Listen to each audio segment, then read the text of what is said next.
गोरगरीब नागरिकांना रेशन धान्य पुरवठ्याची जबाबदारी ज्यांच्यावर असते त्या IAO म्हणजे पुरवठा निरीक्षक नेच बाजार मूल्यानुसार तब्बल 2,40,48,00,000 रुपयांच्या शासनाच्या रेशन धान्यावर डल्ला मारल्याची धक्कादायक बाब अमरावती जिल्ह्यात उघडकीस आल्याने या धान्य गैरव्यवहार प्रकरणाचे पडसाद आता मूर्तिजापूर तालुक्यातही उमटू लागले आहेत। नमस्कार, तुम्ही बघत आहात अजिंक्य भारत न्यूज। या प्रकरणातील निलंबित तत्कालीन पुरवठा निरीक्षक अधिकारी चैताली यादव यांच्या मूर्तिजापूर येथील सन 2019 ते 24 या वार्षिक कार्यकाळातील व्यवहारांची पडताळणी करण्यासाठी विभागीय तपास यंत्रणा सक्रिय झाली असून या काळातील पुरवठा विभागात काम करणारे सर्व कर्मचारी, स्वस्त धान्य दुकानदार व चैताली यादव यांच्या संपर्कातील व्यक्तीची चौकशी करण्याच्या कार्याला वेग आलाय। सार्वजनिक वितरण व्यवस्थेतील नोंदीची कसून छाननी सुरू असल्याची माहिती समोर येत असून जानेवारी 2023 ते डिसेंबर 25 या कालावधीत 4,286 क्विंटल धान्याच्या कथित अपहारामुळे शासनाला मोठा आर्थिक फटका बसल्याचे जिल्हा पुरवठा विभागाच्या चौकशीत निष्पन्न झाले आहे।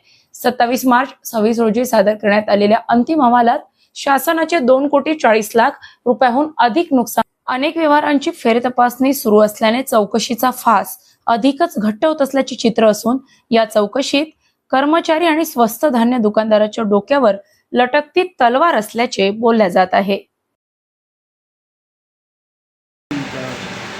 माननीय उपायुक्त पुरवठा अमरावती यांचे 22/5/2026 च्या आदेशान्वये जिल्हास्तरीय समिती आपल्याकडे चौकशीसाठी आलेली आहे। दिनांक 6 सप्टेंबर 2019 ते 20 सप्टेंबर 2024 पर्यंतचं आपल्या इथून पुरवठा विभागातून पासिंग झालेलं धान्य आणि पुरवठा आपल्या शासकीय गोदाममधील दुकानदारांना वितरित झालेलं धान्य यांचे पूर्ण रेकॉर्डची तपासणी करण्यासाठी एकूण 5 लोकांची चौकशी समिती आपल्याकडे आलेली आहे। त्यांना रेकॉर्ड उपलब्ध करून देण्यात आलेलं असून सदर ही चौकशी आपल्याकडे सध्या स्थितीत चालू आहे। मॅम, त्या काळातले जे पुरवठा विभागातले कर्मचारी असतील किंवा त्यांच्याशी रिलेटेड जे स्वस्त धान्य दुकानदार असतील त्यांचाही चौकशीच्या याच्यामध्ये भोऱ्यात आहेत का? त्यांचाही समावेश आहे का?